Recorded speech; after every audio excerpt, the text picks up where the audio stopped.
Salut YouTube, j'espère que vous allez bien, ici Pauline Legno et je me frotte les mains parce qu'aujourd'hui j'ai une superstar du monde de l'équitation et ça fait très longtemps que vous êtes nombreux et nombreuses à me demander d'avoir une personnalité du monde de l'équitation et là je vous ai sorti le grand jeu avec Michel Robert. Alors pour ceux qui connaissent l'équitation, c'est vraiment la référence. Le cavalier français, tout simplement le plus médaillé. 5 fois champion de France, multimédaillé olympique, champion du monde, gagnant du top 10. Il est aussi parrain actuellement du Saut Hermès. Bref, il a tout fait, tout vu.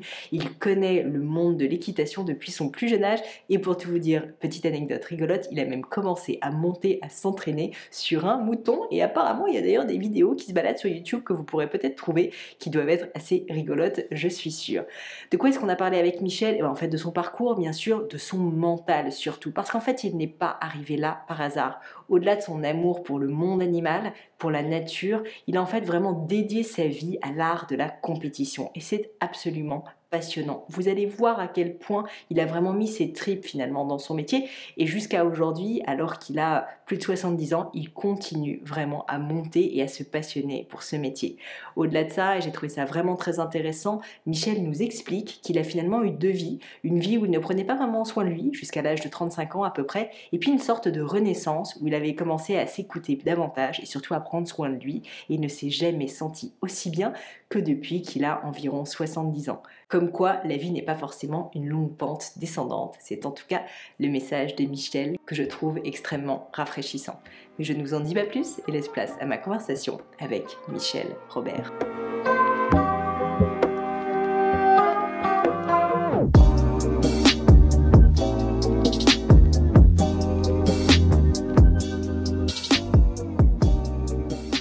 Bonjour Michel. Bonjour. Ravi de vous accueillir. Merci d'être venu jusqu'à nous. Ça fait loin en plus. Oui, c'était l'occasion de venir à Paris avec le Saut Hermès, la compétition qui a lieu sous la Tour Eiffel. Et donc, je suis le parrain de cette manifestation. Donc, c'était l'occasion aussi. Et ben, c'est un grand honneur pour nous. Je suis sûre qu'il y a plein de personnes qui nous écoutent, qui rêvaient de ce moment, parce que franchement, je sais que j'ai beaucoup de personnes qui sont vraiment fans d'équitation et du monde du cheval de manière générale. Donc, je suis ravie de vous avoir. Et Michel, pour les personnes qui ne vous connaissent pas encore, je me suis dit que ça serait intéressant de commencer par les débuts et de revenir à votre enfance et de revenir au petit Michel, qui, je crois, est né à la campagne, si je ne me trompe pas. Est-ce que vous pourriez justement nous parler un petit peu de votre enfance, de votre vie de famille, enfin, comment c'était, où est-ce que vous êtes né, comment étaient vos parents et comment vous étiez petit? Pour situer, c'était dans le Dauphiné, à Corbelin, c'est dans l'Isère, à côté de Lyon pratiquement. Et mon père était médecin de campagne et il faisait ses visites médicales à cheval ou en voiture à cheval. Et moi, tout gamin, il y avait des chevaux à la maison et bien sûr j'étais en admiration devant ces animaux dès le départ et lui m'a transmis la passion, bien sûr. Et un fait un peu spécial, c'est qu'à l'époque, il n'y avait pas de petits chevaux ou de poneys et donc j'ai commencé à monter à cheval sur un mouton avec une selle. Vous avez réussi à Voilà, monter sur un mouton. vers l'âge de 4-5 ans et voilà, c'est comme ça que j'ai commencé. C'est Alors, vrai est-ce que qu'en le mouton se monte comme un cheval ou il y a Non, quand c'est même... très difficile. Je vous le déconseille parce qu'il marche que dans un sens, c'est direction la bergerie, c'est-à-dire qu'il faut l'emmener assez loin, monter dessus et revenir au galop. Et moi, je arrive à sauter avec quand même ces moutons. Et mon père m'avait fait une bride et puis il avait trouvé une petite selle que l'on mettait là-dessus. Incroyable. C'était assez sympa. Donc j'ai démarré un peu dans cette ambiance un peu originale d'un père original aussi et avec beaucoup d'amour. On était 6 enfants, donc je suis le dernier de la famille et un peu tous dans les chevaux dans la famille quand même. Donc il y avait quand même un environnement vraiment lié au monde du cheval en fait. Pour moi, ça n'a pas été. J'ai jamais eu la question de savoir ce que je voulais faire, quoi. Je savais pas ce que j'allais faire avec ces animaux, mais j'allais rester à côté d'eux, ça c'était sûr. Pour moi, c'était primordial. Ouais. Incroyable. Je sais que vous avez fait assez tôt dans votre vie un tour du monde. Très important, si je ne me trompe pas pour vous. Est-ce que vous pourriez me parler de ce fameux tour du monde? Qu'est-ce qui a fait que vous avez quitté l'Isère, que vous avez quitté vos moutons, vos chevaux, pour vous lancer dans ce tour du monde? Oui, non, je voulais voir ailleurs, pousser un peu plus loin. Le tour du monde, c'est un peu imaginaire parce que je l'ai fait en compétition, en faisant mes compétitions tout au long de ma carrière. J'étais parti pour faire le tour du monde, pour voir, oui, les limites, etc. Et chercher mes limites à tout niveau, aussi bien dans les distances que dans ma tête, que dans mon physique, dans ce que je pouvais faire avec les chevaux. Donc, on a démarré vraiment à zéro. J'ai démarré comme palefrenier, etc. Donc, et puis après, bien sûr que au fil des voyages, j'ai pris de l'expérience. Ouais. En fait, l'idée de ce tour de monde, c'était de vous former justement sur les métiers de l'équitation. Oui, en fait, le tour du monde, je l'ai fait un peu dans ma tête. Enfin, je l'ai fait. Je suis parti. J'ai pas fait le tour du monde vraiment. J'ai fait le tour du monde de l'équitation en général, de ce qui pouvait se faire en équitation, mais pas vraiment le tour du monde comme on s'imagine en bateau ou à pied ou avec mon sac à dos. C'était pas mon rôle. Ce que je voulais voir, c'est aller voir ailleurs un peu plus loin. Et là, je me suis retrouvé dans une écurie d'un professionnel à côté, comme groom. Et puis après, cette personne-là est décédée rapidement d'un accident de voiture. Donc, j'ai repris l'écurie où il y avait 80 chevaux quand même. Donc, je suis passé de l'état de palefrenier à l'état de cavalier responsable de grande écurie.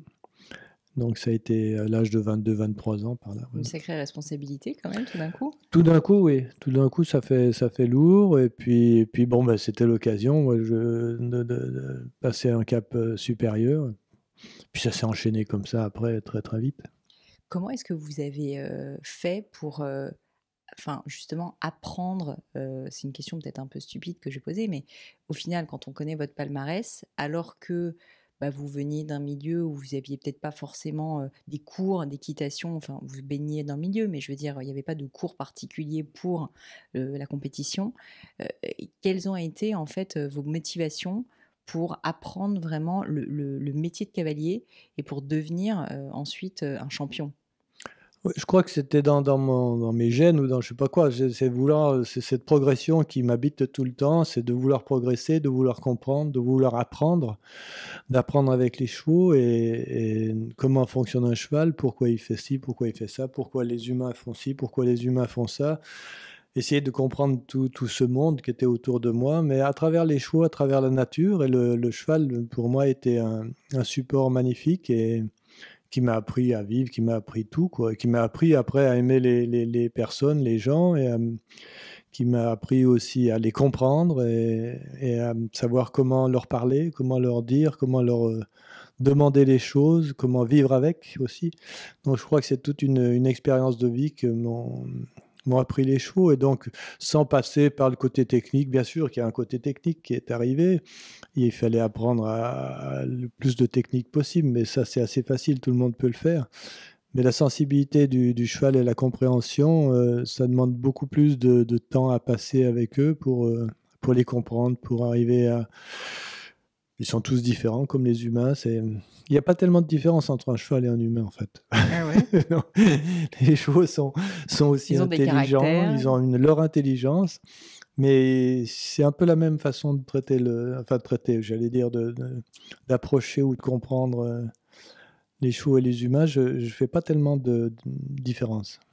Il y aurait une expérience, un moment qui vous vient à l'esprit, un souvenir justement d'une réaction d'un cheval ou d'un caractère d'un cheval, justement pour qu'on puisse comprendre ce que vous voulez dire quand vous dites qu'ils ont chacun en fait non seulement leur caractère, mais qu'en fait c'est un peu comme des humains, ils sont tous différents. Exactement, oui, non, j'ai eu des tas d'expériences avec, surtout au départ quand je commence avec des nouveaux chevaux, je reçois des chevaux avec du caractère, qui ont eu un passé très difficile, que des chevaux qui ont été battus ou qui ont été drogués ou qui ont été... comme les humains, pareil, j'ai le même cinéma, le même historique, et ils arrivent là en colère, et je veux rien faire, foutez-moi la paix, vraiment une impression d'incompréhension complète. Et alors là, c'est passionnant parce qu'il faut reprendre, déjà prendre sur soi-même d'être tranquille, d'amener du calme, d'amener de la sérénité, d'amener de la confiance, et progressivement amener le cheval ou la personne à justement à retrouver sa bonté elle-même, et puis de lui demander des choses très très simples, même si c'est un cheval fou, même dangereux, lui demander des choses très très simples jusqu'à ce qu'il réponde oui, gentiment, et le récompenser beaucoup. Et après, progressivement, demander des choses un peu plus compliquées et avancer dans cet état-là d'esprit. Et c'est une recherche qui est vraiment très intéressante, parce que c'est la recherche, déjà, il faut être bien soi-même, bien dans son physique, bien dans sa tête pour pouvoir communiquer avec l'autre correctement. Et après, il faut toucher à la fois le physique qui a été détérioré par son histoire, ou son mental qui a été détérioré par qui ne veut plus sauter, ou qui s'arrête, ou qui veut plus aller travailler. Enfin voilà, toutes des choses qui sont la psychologie à la fois humaine et équine qui sont importantes, donc qui me passionnent. Parce que moi, je suis passionné par ça. Bah, ça se sent. Ça se sent et c'est intéressant parce que vous disiez, et je l'avais d'ailleurs lu dans une de vos citations, que vous aviez commencé à aimer les chevaux et ensuite les êtres humains et que finalement, il fallait comprendre que l'équitation, ce n'était pas une activité physique uniquement, il y avait beaucoup de psychologie. Moi, c'est un domaine qui m'intéresse aussi beaucoup, la psychologie. Et donc, je voulais comprendre finalement, c'est peut-être une question bête une fois de plus, mais qu'est-ce que les chevaux vous ont appris sur les hommes ? Mais ils m'ont appris à m'aimer moi-même déjà à savoir que j'étais. Mais je pense que le jugement de l'autre était pour moi important et que les autres me jugent, ça me gênait beaucoup. Donc le cheval, il ne juge pas déjà, il est là, et ça va, et puis c'est tout. Il va pas regarder si j'ai un pantalon comme ça ou si j'ai un machin. Je veux dire, il pardonne beaucoup, et donc c'est un animal qui vous juge pas finalement. Il vous donne ou il vous donne pas, puis voilà, c'est tout quoi. Et donc là, ça a été une bonne chose. Et après, c'est vrai que le jugement humain, en compétition, on a quand même une image de cavalier olympique, etc. Donc là, on a des jugements qui viennent un peu forts, on a notre ego qui vient très fort aussi, donc il faut arriver à gérer ça. Mais le côté, bien sûr, on sait tous que pour se ressourcer, il faut aller dans la nature, il faut aller voir les arbres, il faut marcher dans la campagne, etc. Ou être avec un animal, c'est tellement, tellement agréable.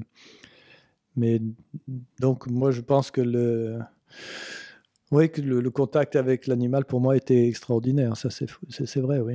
Ça vous a permis de vous libérer un peu du jugement et d'être plus vous-même, peut-être. Voilà, mais je suis toujours sur la route. Hein. Je ne me sens pas arrivé encore. Hein. On n'arrive jamais.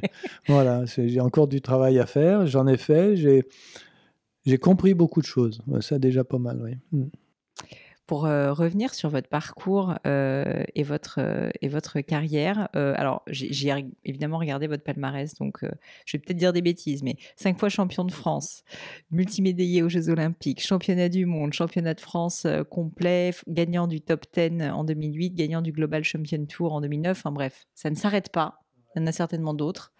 Et du coup, je voulais aborder un sujet qui était le fait que quand on a tout fait, qu'on a tout connu et qu'on a tout gagné quand même, ce qui était un peu votre cas, dans son domaine, qu'est-ce qui nous pousse à chaque fois à continuer ? Parce que quand on gagne une première fois un championnat, on se dit « Ok, j'en veux un deuxième, etc. Je vais peut-être prouver quelque chose. » Mais il y a un moment donné où, en fait, dans votre cas, c'était quand même... je veux dire, vous avez imposé finalement votre supériorité, si je puis dire. Et donc, je voulais savoir finalement qu'est-ce qui vous a toujours poussé à continuer à aller plus loin ? Oui, je pense que dans la réflexion normale, c'est de dire qu'est-ce que je vais faire dans l'avenir, je veux dire. J'ai été interviewé il n'y a pas longtemps aussi pour un podcast, et j'avais retrouvé dans les déclaration que j'ai fait en 82, je disais, 1982, je vais avoir encore 10 ans de carrière, et donc il faut que j'en profite. Et là, ça fait plus de 30 ans maintenant, et j'en profite encore. Vous êtes pas prêt de vous arrêter ? Voilà, donc il n'y a pas de limite, bien sûr, il n'y a pas de limite pour moi dans ma tête. Simplement, j'ai besoin le passé, pour moi, il n'y a pas d'importance, il y a très peu d'importance. Tous ces résultats, c'est... Tant mieux, c'est bien, bon ok, mais ce qui m'intéresse, c'est de vivre bien le moment présent, et surtout d'avoir quelque chose devant moi à faire, et pas à prouver, mais à continuer à progresser. Donc c'est chaque fois un nouveau challenge, chaque fois un nouveau cheval, chaque fois des nouvelles épreuves, chaque fois, on va dire, des nouveaux obstacles, puisque c'est mon métier de sauter des obstacles qui se présentent là-devant, et il faut résoudre ça assez rapidement, comme il faut, de la meilleure façon possible. Mais je crois que c'est important d'avoir, pour faire avancer l'âne, d'avoir une carotte au bout du bâton, quoi. Je veux dire, il faut il faut qu'on avoir quelque chose à prouver. S'arrêter en disant, voilà, oui, j'ai gagné les Jeux Olympiques, ou j'ai fait ci, j'ai fait ça, maintenant ça va. C'est pas du tout ma façon de faire, du tout, du tout. Non, bon, ça amène de l'eau au moulin de gagner, ça m'a permis de continuer, d'avoir des bons résultats, bien sûr, d'entretenir financièrement mon écurie, de continuer, etc. Mais je crois que l'avenir, pour moi, c'est vraiment comme à cheval, toujours le regard est très important, le regard sur l'avenir. Et je compare toujours aussi l'équitation avec la vie de tous les jours, c'est-à-dire quand vous êtes à cheval à quelques mètres d'un obstacle, si vous arrêtez votre vue à l'obstacle, le cheval s'arrête à l'obstacle. Il faut voir la vie après l'obstacle. La vie après l'obstacle, et à ce moment-là, l'obstacle devient anodin et votre vie. Donc, arriver à avoir cette vision du futur qui permet de passer tous les obstacles. Et on ne s'arrête pas à l'obstacle en disant j'ai un problème en ce moment. Non, on essaie de trouver les solutions pour aller de l'autre côté, quoi. Donc pour moi, c'est important de continuer, de voir après, voir qu'est-ce que je vais faire dans 1 an, dans 2 ans, dans 10 ans, et continuer, malgré tous les résultats qui sont satisfaisants, mais je n'en fais pas une gloire, quoi. Je veux dire, je trimballe pas mes médailles autour du cou, quoi. Non, je vois ça effectivement. Mais c'est hyper intéressant ce que vous dites sur, j'y avais jamais pensé pour tout vous dire, le fait que l'équitation et le fait d'avoir ces obstacles, notamment ces obstacles, bah, en fait, c'est une vraie métaphore de la vie, quoi. Enfin, je veux dire, Ah, c'est tout c'est quand pareil, même assez ouais. dingue, hein. Oui, c'est exactement comme ça. Et moi, je suis coach, aussi entraîneur de très très grands cavaliers qui vont aux Jeux Olympiques, entre autres. Et ma méthode, elle est basée beaucoup sur le regard et la respiration, justement. Et sans ce regard ou sans cette projection ou sans cette imagination du futur, mais c'est ce que vous faites avec votre entreprise, avec tout. On ne peut pas monter, quoi qu'on le fasse, si on n'a pas une vision un peu du futur, de ce qu'on veut faire, l'envie. Si en plus on a la passion de ce que l'on fait, qu'on croit en soi, bon, en général ça marche très très bien.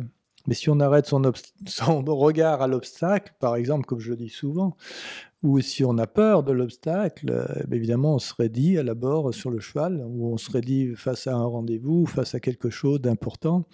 Et à ce moment-là, on n'est pas du tout opérationnel. Et c'est simplement le fait de dominer la situation,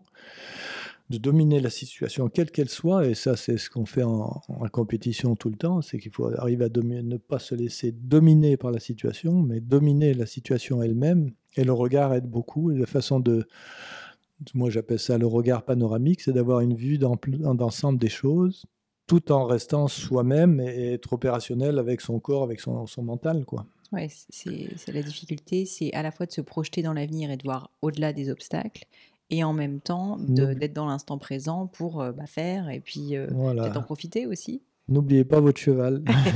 Il faut aller là-bas, mais n'oubliez pas votre cheval. Ouais, c'est hyper intéressant. Est-ce que vous avez déjà eu des moments de doute à un moment dans votre carrière? Des moments bah, peut-être où vous vous êtes dit, bah, je sais pas, la compétition, en fait, c'est trop fatigant, j'en ai marre, ou cette écurie, trop compliquée. Vis-à-vis, j'entends peut-être du monde justement de l'équitation, où vraiment ça n'est strictement jamais Non, ça arrivé. pas. Alors le doute, oui, je vais pas dire que j'ai jamais eu de doute, hein. Le doute par rapport à mon métier, non. Par rapport à continuer, quelquefois, mais très rarement, par rapport à cette carrière-là, vraiment très très rarement, parce que chaque fois c'était un nouveau challenge, un nouveau cheval qui arrivait, une nouvelle situation, et il faut en sortir. Et j'étais habitué à être enragé dans cette façon de faire.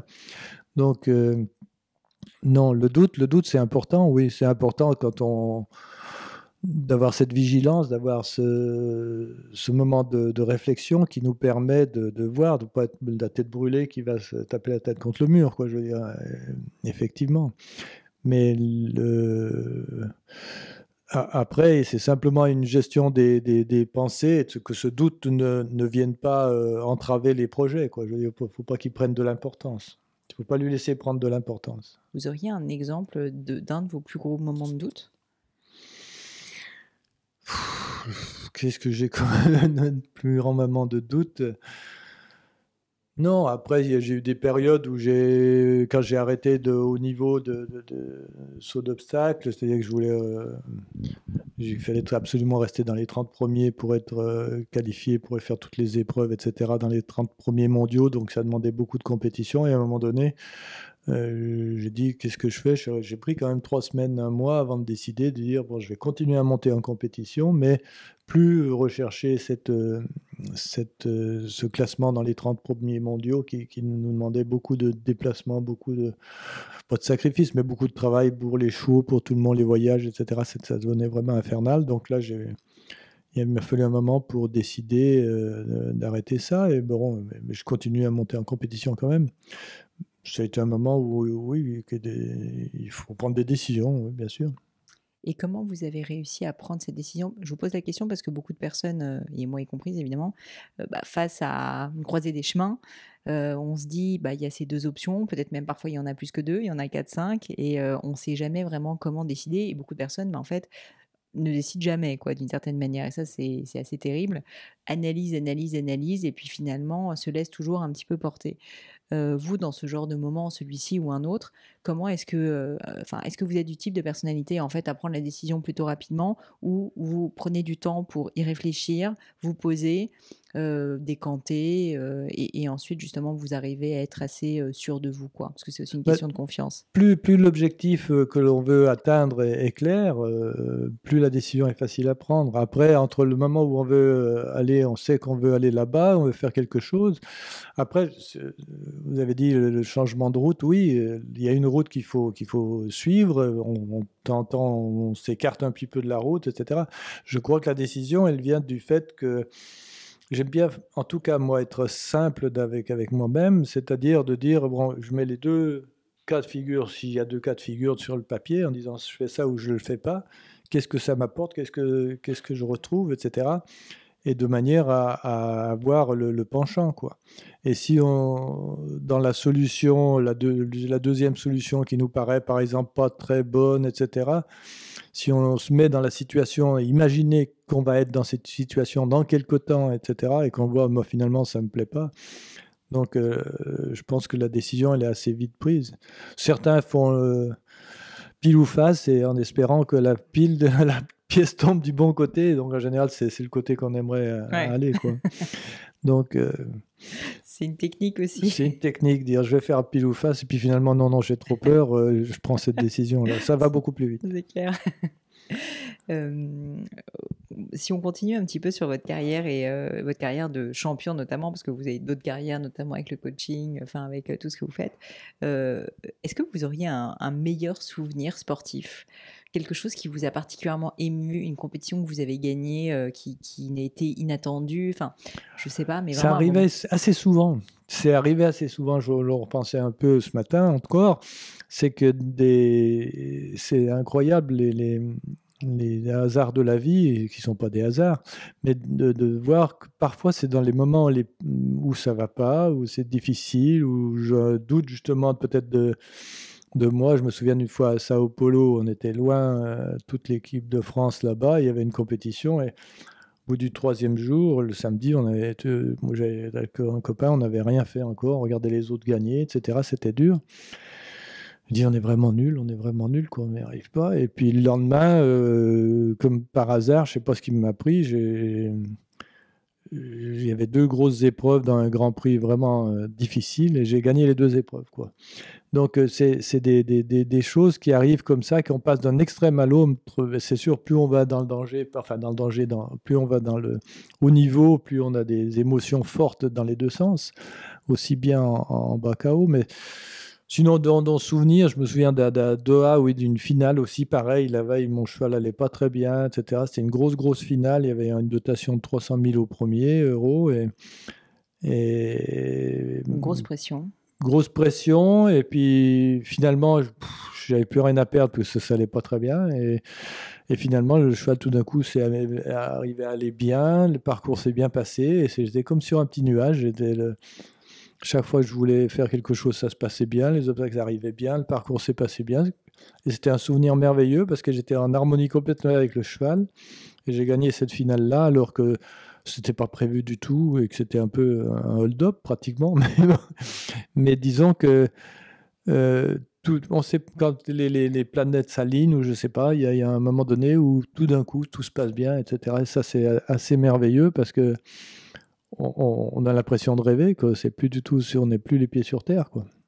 Et en plus, quand on le fait, nous, avec nos chevaux, on met tellement de cœur, tellement de travail avec ces chevaux, tellement de passion. Voilà, il faut aller jusque là-bas en avion, etc. Enfin bref, les compétitions, c'est une grosse finale de l'année. Enfin bon. Et bon, puis ça arrive comme ça. C'est drôle parce que j'ai eu la chance d'interviewer quelques autres athlètes, alors dans des domaines très différents, mais qui me parlaient, il y avait un peu des mots similaires à vous, qui me disaient qu'on est un peu comme sur un nuage, que ça, en fait, que tout fonctionne, Ouais. et c'est un peu tout d'un coup, on rentre dans une espèce de flux comme ça, où on est en parfaite harmonie, et donc j'ai l'impression que c'est ce que vous avez vécu à Doha, d'après ce que Oui, vous oui, disiez. tout à fait, oui. Vous avez réussi à identifier en fait les moments où ça arrive, en fait, pourquoi ça arrivait, enfin s'il y avait des circonstances particulières. J'ai l'impression que vous disiez que vous n'aviez rien à perdre, donc peut-être que vous aviez un état d'esprit aussi Tout à fait. particulier. Ah oui, oui, tout à fait. Mais je crois que encore une fois, c'est l'ego, la volonté, tout ça, tout mélangé qui nous entrave la plupart du temps, qui nous empêche. À partir du moment où on n'a plus rien à perdre, on n'a plus rien à défendre, puisque notre image, elle ne vaut plus rien. Enfin, et alors à ce moment-là, on va chercher des ressources et sans camouflage, sans pensée qui soit perturbatrice pour le sport, pour l'harmonie, pour la performance. Pour être performant, c'est ce qu'on appelle le lâcher prise. Hein. Pour être performant, il faut, dans tous les gestes, que ce soit en ski ou en tennis ou un peu importe, ou en golf, le moment où on fait le geste qui précis qu'il faut, le mental n'est plus là, le geste se fait tout seul. Mais pour ça, il faut avoir un lâcher-prise terrible, complètement un travail sur soi-même qui est vraiment important. Et c'est ce qui est passionnant dans les sports, bien plus, parce qu'on a le résultat immédiat et où la moindre crispation, et encore à cheval, c'est la transmission de pensée avec les chevaux en plus. Donc, et la moindre erreur dans une pensée peut être... Oui, le cheval le sent en Ah fait au oui, très final. très rapidement. Oui. Ça, c'est fou, Ça hein. met une fraction de seconde entre ce que vous pensez et ce que le cheval réagit. Ça va très très vite. Ouais. Vous avez constaté vraiment que quand, je sais pas, vous n'êtes pas bien, le cheval il le sent. Ah ouais, à 2 km, ouais. C'est incroyable quand Oui, même. oui. Ah Ils ont oui, une. oui, c'est vraiment... Alors, il pardonne beaucoup, bien sûr, c'est comme... Mais c'est impressionnant, oui, c'est impressionnant. Ça m'amène à vous poser des questions sur le coaching, puisque vous en faites, vous le disiez, pour des cavaliers, ce lâcher prise, comment est-ce que vous arrivez à leur faire à leur faire faire? Alors, je dirais pas que vous leur faites faire, mais puisque c'est un peu le Graal et que c'est finalement ça aussi qui fait qu'on atteint le geste parfait, qu'on est bien, j'imagine qu'il y a un certain nombre de conditions qui nous permettent d'y aller. Il faut beaucoup, beaucoup s'être entraîné d'abord, donc quand même maîtriser le geste, ça je peux imaginer. Mais pour arriver dans cet état un peu de plénitude, est-ce que ça passe par quoi? Construire de la confiance, être bien dans ses baskets, avoir une qualité de vie en dehors du sport qui est bonne. Enfin, quelles sont les choses que vous avez constatées et que vous leur transmettez? Oui, c'est un peu tout. Enfin, personnellement, je fais du yoga justement pour ça, pour être bien dans mon corps et bien dans ma tête. Je pense que c'est important. La préparation est très, très, très importante. L'anticipation, la préparation, la programmation mentale de l'événement, du geste est très importante. Donc, c'est de la répétition avec des préparateurs mentaux, si on en a, ou on le fait soi-même. Mais je pense qu'il est important de ne pas se laisser polluer après par des pensées négatives. C'est ce qui arrive beaucoup, nous, en équitation, enfin, même dans la vie de tout le temps. C'est-à-dire que oui, mais, oui, mais, oui, mais, quoi. Le mental, il vient là pour contrer un peu ce qu'on souhaiterait faire ou nous met le doute, encore une fois.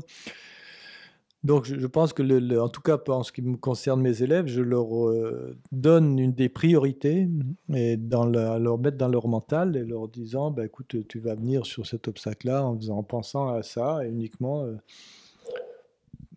par exemple, de penser que tu vas sauter la montagne qui est derrière l'obstacle et cet obstacle-là, c'est pas grand-chose. Donc, tu vas me faire croire que on doit pouvoir te regarder et voir que, effectivement, quand tu es à la bord de l'obstacle, tu penses que tu vas sauter la montagne là-bas. Et à ce moment-là, tout le corps, tout le mental se met tranquille et le cheval aussi pour aller sauter cet obstacle-là. C'est un exemple un peu comme ça, mais le lâcher prise, en fait, c'est de savoir à quel moment je me laisse polluer par mon mental, par ma discussion dans ma tête, quoi. Voilà. Qu'est-ce qui se passe dans ma tête et à quoi ça me sert? Moi, j'ai pour principe pour les grandes compétitions de dire, OK, le dimanche matin, c'est le Grand Prix l'après-midi, de dimanche matin j'ai mon timing, mon programme.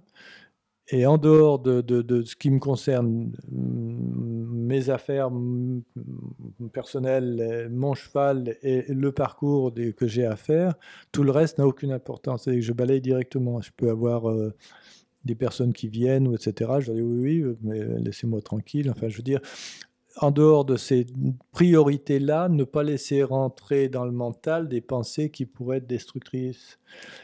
Effectivement, plus l'enjeu est grand, plus notre mental nous ennuie, hein, nous enquiquine. Si on est là dans le canapé, c'est très facile, mais quand on est à la bord d'une finale aux Jeux Olympiques, Où on s'est entraîné pendant des années pour y arriver, on a une pression de dingue en plus, avec le public, enfin, c'est vraiment terrible, quoi. Ben, ce qui est terrible, c'est notre mental. C'est pas le public, parce que le public, il veut rien. Il est là, qu'il soit là en carton ou en image, ou c'est le résultat, on verra bien ce qu'il en est. C'est le moment présent. Chaque seconde est importante de la gérer. Chaque fraction de seconde est importante de gérer et de ne pas laisser se déborder par un mental qui veut justement nous emmener qui veut un endroit où on ne veut pas aller, quoi. Je veux dire, il faut pouvoir se servir de soi, toutes ses capacités, et pour ça, lâcher prise et lâcher ses pensées. C'est qu'un contrôle des pensées, et ça, c'est un sacré travail. Travail d'une vie, ça c'est sûr. Justement, est-ce que vous avez vous-même mis en place des pratiques, vous parliez de yoga, pour vous entraîner au lâcher prise, faire en sorte de vous sentir bien, d'être dans l'instant présent, réussir, parce que c'est plus facile à dire qu'à faire quand même, de réussir à chasser toutes ces pensées, surtout dans nous, on va dire, pauvres personnes, normal, on va dire, on a des moments où oui, on a la pression parce qu'il faut faire une présentation en public, ou on va demander une promotion à notre supérieur hiérarchique. Donc, il y a aussi des grands moments de pression comme ça dans la vie, et c'est important d'apprendre justement à être bien et dans l'instant présent quand on les vit. C'est encore plus le cas évidemment de sportifs, d'athlètes de haut niveau qui, eux, sont confrontés régulièrement à des moments où ils doivent performer.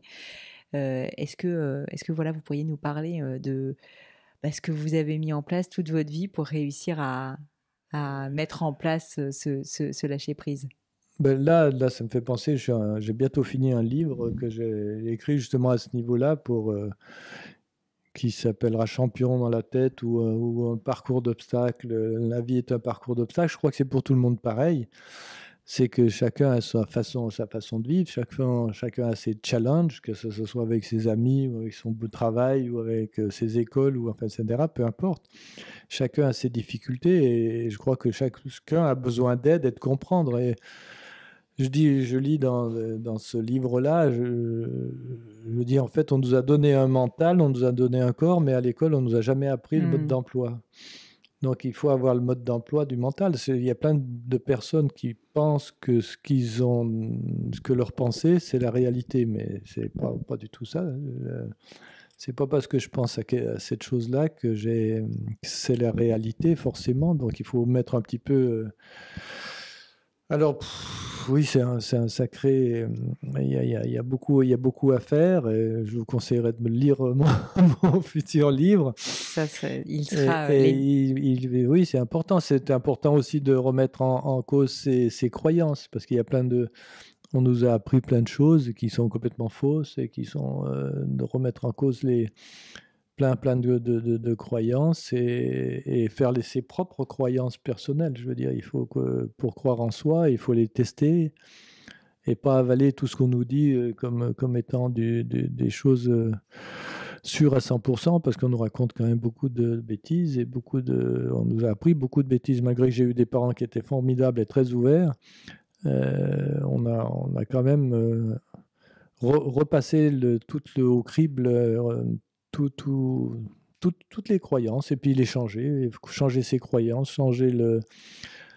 changer ses habitudes, beaucoup changer ses habitudes, pour arriver justement à essayer, et à tester des nouvelles façons de faire, et voir ce que ça donne. Et c'est ce qui est intéressant. Mais le mental, c'est que de la contrôle de pensée. Alors, on ne va pas parler de méditation ou de choses comme ça, parce que c'est un peu à la mode aussi, mais je pense que le fait de prendre conscience que ce qui se passe dans ma tête, il faut le contrôler. C'est un peu je fais la comparaison avec un cheval fougueux qui est dans la tête et qui part dans tous les sens, quoi. Donc, il faut canaliser un peu ce mental fougueux et lui dire, comme je disais tout à l'heure, non, ce qui concerne maintenant, c'est la compétition qui m'intéresse. Le reste, on verra ça plus tard. Même si c'est des ennuis ou des problèmes importants, on balaye ça et il n'y a qu'une focaliser sur un objectif en restant sur ses priorités. Ça, c'est ce qui est important pour moi. Vous auriez un exemple d'une croyance que vous avez réussi à changer? Quelque chose qui vous vient à l'esprit? Parce que c'est quand même pas évident de changer une croyance. La croyance la plus monstrueuse que j'avais, c'était qu'il fallait manger de la viande pour pouvoir vivre, quoi.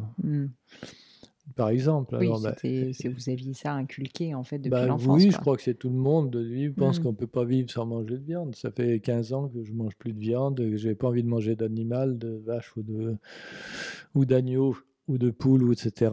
Je ne mange plus du tout d'animaux, et pour différentes raisons, mais surtout pour ma santé, et je m'en porte très bien. Bon, ça, c'est des croyances.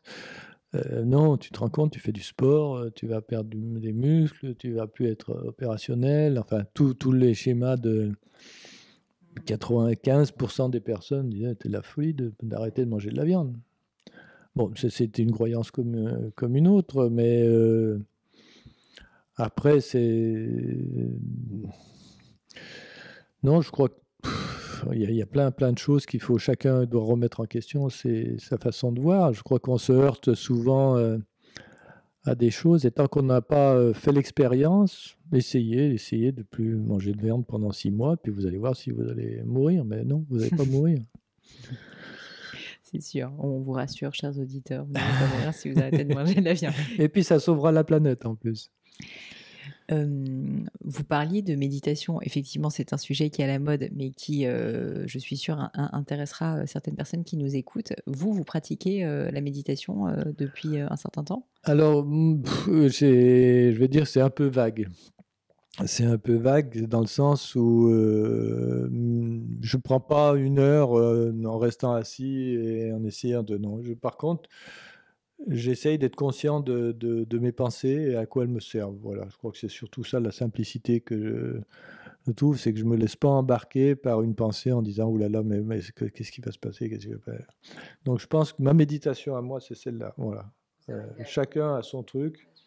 Moi, c'est quand je me vois embarqué par un sujet, et bien sûr que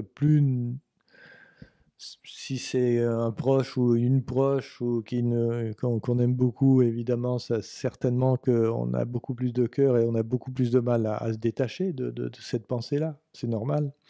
Si c'est quelqu'un à qui on n'a rien à faire et qu'on connaît à peine, ça... on s'en détache plus facilement. Plus ça nous touche, plus ça touche notre cœur, plus ça touche notre envie. Donc, nous, c'est le cheval, c'est notre entourage proche, et ma femme, c'est des amis proches.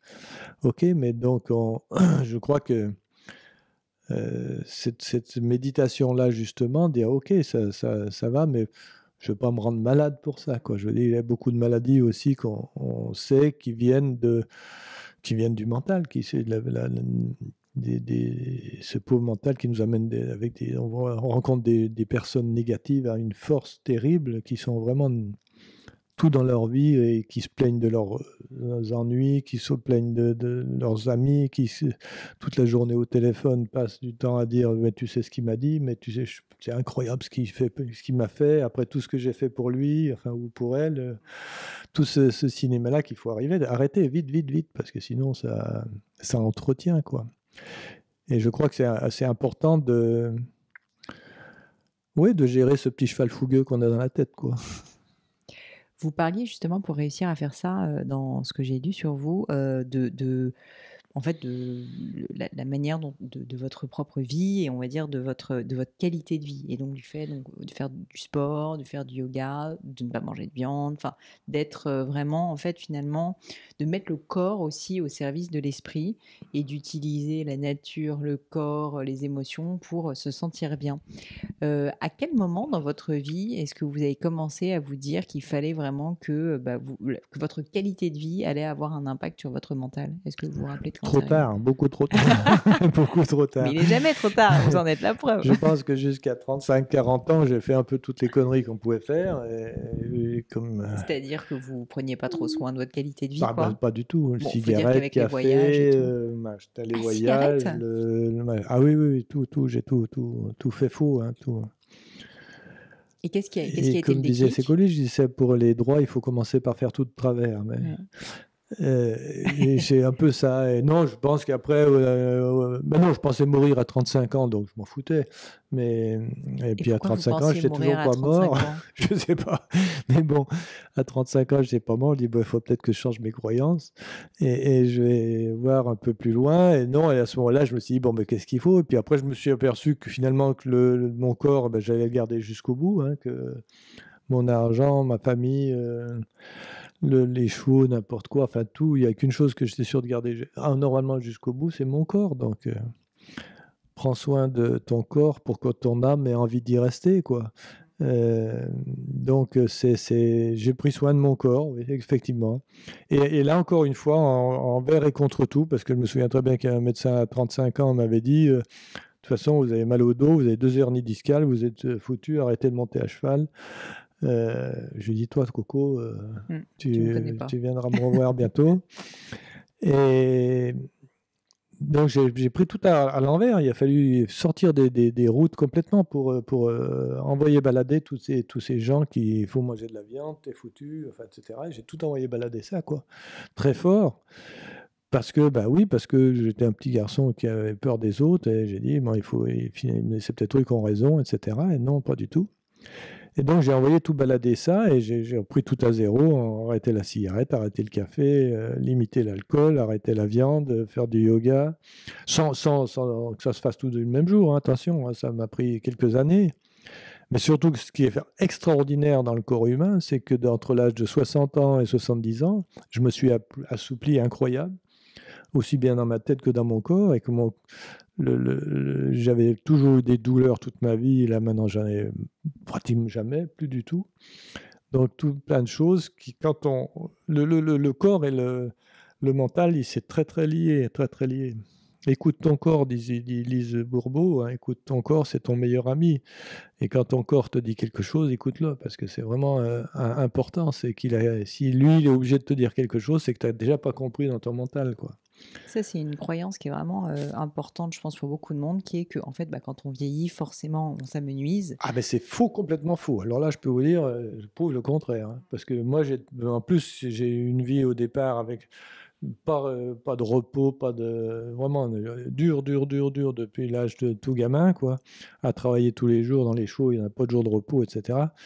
Et on peut progresser tardivement, et ça, c'est une excuse. J'ai des amis qui croyaient être foutus à 40 ans et qui se pensent foutus à 40 ans. Et puis je les vois vieillir et c'est des épaves maintenant, quoi. Je veux dire, ils ont 60, 70 ans, des épaves. Donc, c'est ce qu'on croit dans la tête est vraiment important. Ça, c'est primordial d'abord pour soi. Puis après, bien sûr, sur le terrain, si on veut réussir une affaire, si on veut réussir une compétition. Mais il faut déjà avoir le matériel pour le faire et puis la tête pour le faire, quoi. Et puis vous êtes l'exemple même que le corps est plus plastique qu'on ne croit, c'est-à-dire que oui, on peut être pas bien à un moment dans sa vie, et je dis pas que tout est possible, bien mais sûr. il y a quand même... Ah oui, il y a de l'espoir, toujours, Ouais. toujours. Il y a de l'espoir. Mais ça, on ne nous l'a pas appris non plus. Ça, c'est Ouais. partie du mode d'emploi. On aurait dû nous le donner quand on était jeune. On disait, non, de toute façon, t'as vu, le gars, il a 45 ans, c'est Ouais, déjà c'est un ça. vieux, quoi. Ouais, je me souviens de ça, je l'ai dit, moi. Mm. Mais c'est pas vrai, Alors, Alors, juste- si on veut être vieux à 45 ans, on peut, Oui, on peut. Ouais, c'est ça. ouais. Mais on peut...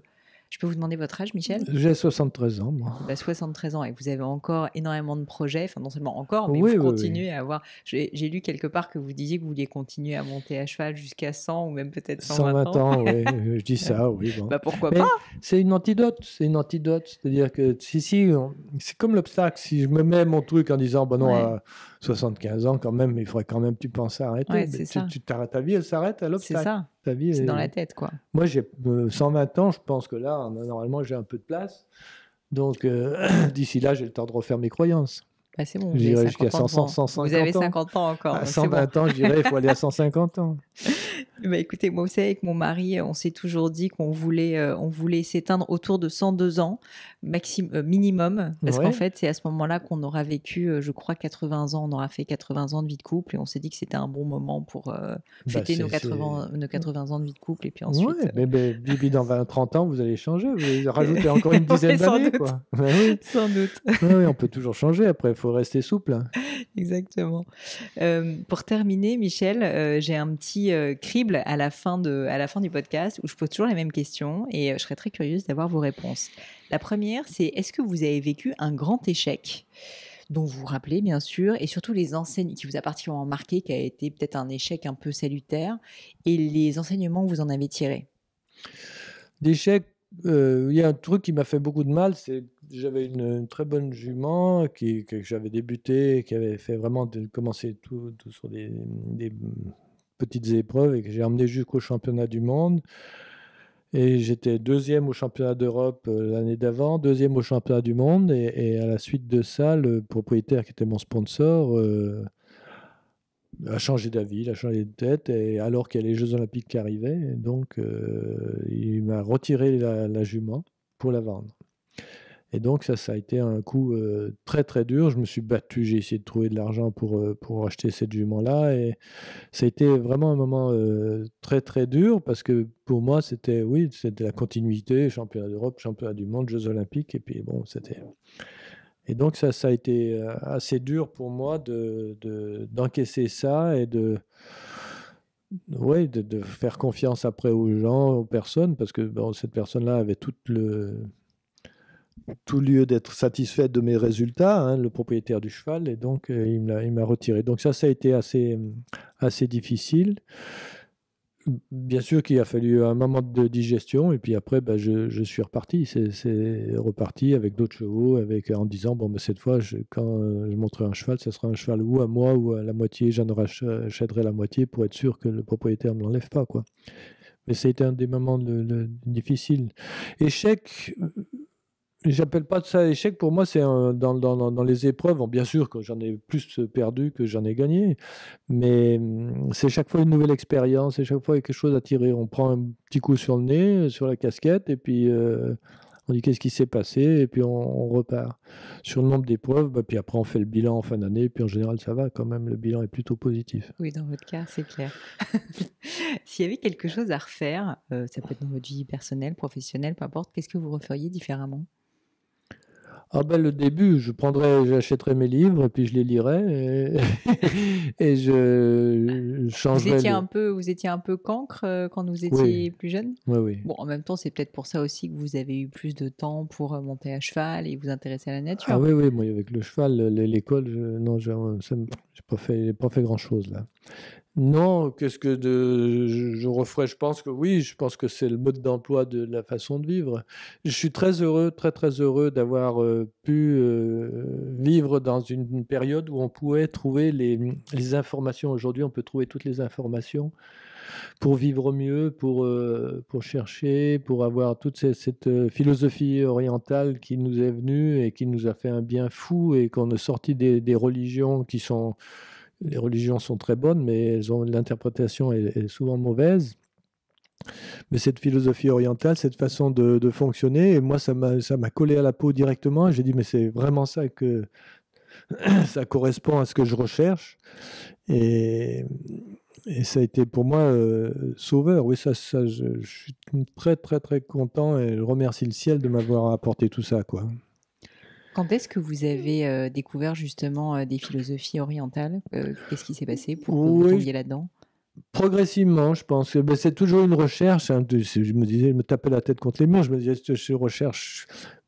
Moi, bien sûr, j'étais de religion catholique, et je trouvais pas, ça me plaisait pas. Il y avait plein de choses que j'arrivais pas à comprendre, ou c'était pas assez clair, c'est pas assez simple, c'est pas assez. Et moi, j'ai commencé à l'âge de 35, 40 ans par là, et que j'ai changé un peu de façon d'être, et progressivement. Et maintenant, j'en sors plus. Je suis complètement dedans pour justement comprendre. Puis, il faut tellement de répéter, tellement. C'est comme dans le sport. il faut répéter beaucoup, beaucoup, beaucoup pour prendre de nouvelles habitudes, changer ses habitudes. Et donc, ben voilà, je continue à lire, à m'informer, à regarder des podcasts aussi, à écouter des gourous un peu, des choses comme ça avec leur philosophie. Je trouve ça super. Est-ce qu'il y a une maxime, une citation qui vous plaît particulièrement, des mots de sagesse peut-être que vous pourriez partager avec nous parce que c'est des choses qui vous ont porté à un moment dans votre vie aussi ou peut-être toujours actuellement?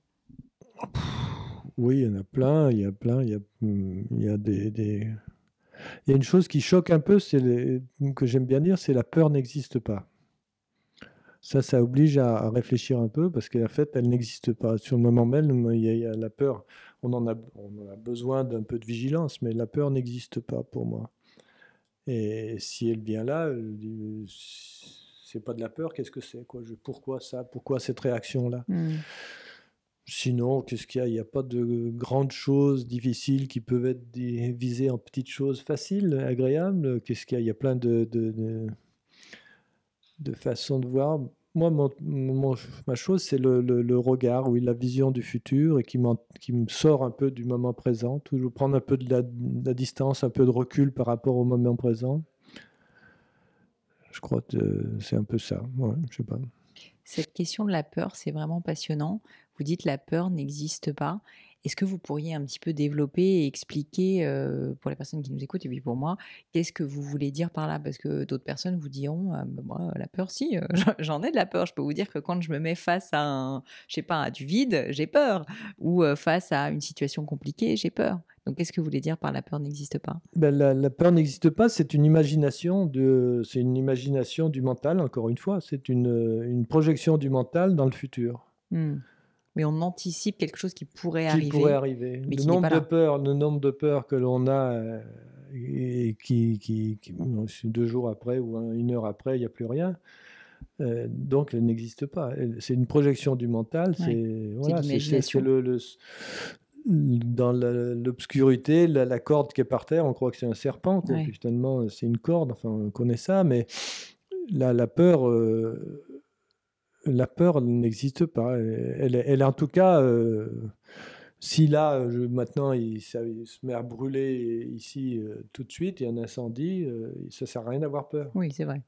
Vaut Il mieux vaut fuir. mieux savoir qu'il y a une fenêtre, Ouais. et si on saute, ça ne va pas aller, mais il vaut mieux être très vigilant et être conscient plutôt que d'avoir peur. La peur, c'est très, très. Et puis à cheval, on le voit bien, c'est les plus gros défauts qu'on a quand de mes élèves, on les voit très bien, ils galopent bien, c'est joli à voir, et puis plus ils s'approchent d'un obstacle, plus c'est la catastrophe. Ouais. Ils se raidissent, ils regardent par terre, et c'est la peur qui les envahit, alors que c'est le même cavalier, même cheval au même moment. Hmm. Donc c'est dans la vie de tous les jours, c'est pareil. Prendre conscience de ce qui est maintenant, et c'est ça le plus important. Ouais, la peur nous empêche d'agir, alors qu'elle n'est rien. Oui, mais elle sert à rien. Bah, c'est sûr que on sait que si on met la main sur une plaque rouge chaude, ben, on va se brûler. Bon, ben, ça, mais il n'y a même pas besoin d'avoir peur, on le Ouais. sait, quoi, je veux dire. Non, non, la peur, et alors tous les gouvernements, tout le monde, les parents, tout le monde se sert de la peur, Ouais. justement pour essayer d'avoir de l'emprise sur l'autre personne. Et quelqu'un qui n'a pas peur, c'est vraiment difficile parce qu'on ne peut pas le gérer, quoi. Mm. Si on a des employés qui sont terrorisés par leur patron, c'est pas le cas ici, je crois pas. Mais la peur de perdre son boulot, la peur de, mais non, ça sert à rien, ça sert à rien. Ça Ouais, puis n'empêchera pas. la peur nous fait prendre plein de mauvaises décisions aussi, parce que Ah par oui, peur, alors que ça n'est pas encore arrivé, on peut, bah, typiquement la peur de perdre son boulot, du coup rester dans un job qu'on n'aime pas parce que oui, je on sais a pas peur ce de qu'il pas dit. retrouver un autre travail. Ou... Alors la peur, la définition de la peur, c'est de passer du connu à l'inconnu. Mhm. Mais autant rester dans le connu, c'est tout. Ouais, c'est vrai. C'est d'aller dans l'inconnu, ça fait peur. Mais bon, il faut un peu de courage pour aller dans l'inconnu sans peur. Voilà, on va dire ça comme ça. Une Une dernière question pour vous, Michel, et ça sera l'occasion aussi de parler de votre livre, justement.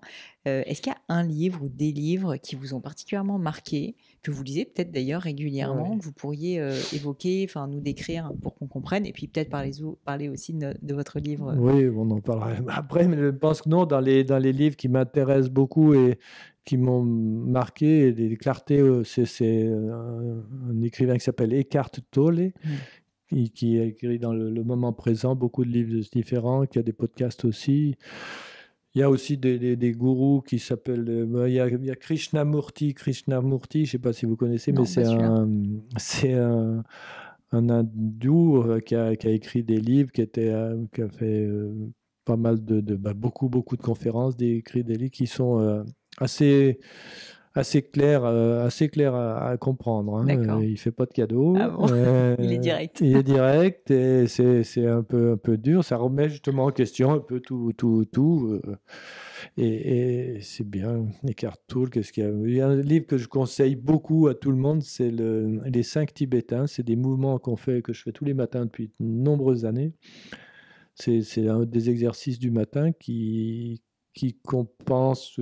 permettent de faire une sorte de yoga actif et qui fait progresser toutes les personnes qui ont mal au dos, qui ont des raideurs, etc., et qui ont besoin de faire quelques mouvements. Et ça s'appelle les 5 Tibétains. Vous trouvez ça sur D'accord. YouTube.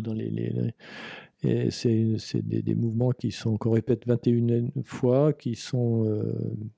qui me permettent, moi en tout cas, de bouger. Et tous ceux que j'ai conseillés ont été vraiment séduits par ça. Après, il y a plein de livres qu'on recherche, et suivant où on en est sur notre route, on peut trouver. Le mien, il sera très très bien. Alors justement, vous me faites une belle transition. Parlez-moi de ce livre. Déjà, le titre. Le titre, il n'est pas trouvé encore. Ça va être Champion dans la tête, je pense. Champion dans la tête, c'est bon titre. Oui, ou un truc Sympa. comme ça. Enfin, ça peut... Et donc, ce livre sort quand? D'ici la fin de l'année. D'ici la fin de l'année, donc fin 2022. Donc là, vous ça êtes en sera plein. un petit livre. Hein, vous êtes en plein dedans, là. Vous êtes en plein dans l'écriture. Fini, pratiquement quasiment fini.